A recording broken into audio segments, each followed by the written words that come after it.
আমরা ভিডিওতে বলেছিলাম যে দাদা যে বাড়িতে আসার কথা বলেছিলেন 1 টাকায় সমাজ সেবার ভিডিও থেকে দাদা দেখেছিলেন এবং যে ভিডিওটা আমরা আপলোড করেছিলাম দাদা দেখার পরে আসতে চেয়েছিলেন।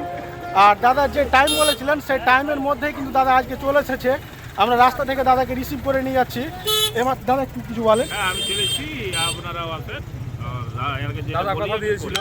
আর দাদা আজকে সকালে ফোন করে জানালেন দাদা 2 দিনের ছুটির জন্য এসেছেন আর 2 দিনের মধ্যে দাদা আজকে আমাদের মাঝে চলে এসেছেন। আমরা সেই পরিযায়ী শ্রমিকের বাড়ি এখন যাব, গিয়ে যে আর্থিক সহযোগিতার কথা বলেছেন সেটা হবে।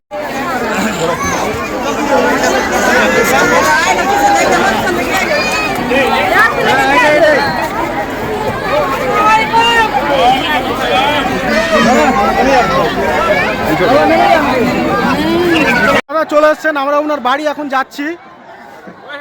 আমরা দাদার সামনে রয়েছি।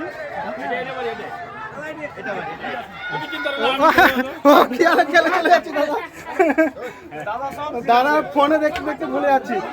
দাদাকে নিয়ে আমরা এখন চলে এসেছি বাড়িতে। ভালো আছো? ভালো থাকো, ভালো থাকো। চেকটা মাঙ্গলে রে। চলে এসেছি এখন দাদার পাশে বর্তমানে। দাদা আমাদের আমি এর আগে যে ভিডিও আপলোড করেছিলাম যে বলেছিলাম যে আমরা যে একডেলিয়া গ্রামের অসহায় ফ্যামিলিতে যে সাহায্যের হাত বাড়িয়ে দিয়েছিলেন দাদা, অনেকে অনেক রকম কমেন্ট করেছিল। তো যারা বাজে কমেন্ট করেছিল দাদা দেখে নেন, দাদা যে কথাটা বলে সে কথাটাই করে। বিশিষ্ট সমাজসেবী যে কথাটা বলেছে কথাটা এমনি বলেনি। তো এই দাদা চলে এসছেন এখন একডেলিয়া গ্রামে। আর একডেলিয়া গ্রামের সেই মানুষের ভালোবাসা, দাদার যে ভালোবাসা, সেই ভালোবাসা উপচে পড়ছে, সেটা আপনারা দেখতে পাচ্ছেন। আমরা যে কথা দিয়েছিলাম দাদা বলেছিল একডেলিয়া গ্রামের ওই পরিযায়ী শ্রমিক মারা গেছিল, ওই বাড়িতে এসে 1 লক্ষ টাকা অনুদান এবং অনেক কিছু প্রতিশ্রুতি দিয়েছিল দাদা আমাদের ভিডিও দেখে। তো দাদা আজকে আমাদের এখানে চলে এসছে, আমরা দাদার সঙ্গে রয়েছি। এখানে রিকোদা রয়েছে। রিকোদা, দাদার কথার সঙ্গে মিল কেমন থাকে?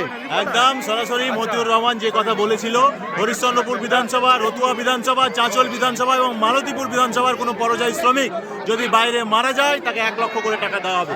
সেই পরিপ্রেক্ষিতে আজকে রতুয়া 48 বিধানসভার রতুয়া 2 নম্বর ব্লকের সম্বলপুর গ্রাম পঞ্চায়েতের একডেলিয়া গ্রামে দাদা এসে হাজির সেই পরিযায়ী পরিবারের সাথে দেখা করতে।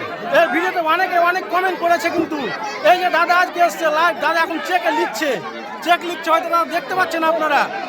দাদা যে কথা বলে, গরিবের বন্ধু যে বলেছে দাদাকে, গরিবের বন্ধু নামটা এমনি পায়নি দাদা। দাদা অলওয়েজ গরিবের পাশে থাকে। আর দাদা যে উপকারটা করে অন্য কেউ করতে পারে না।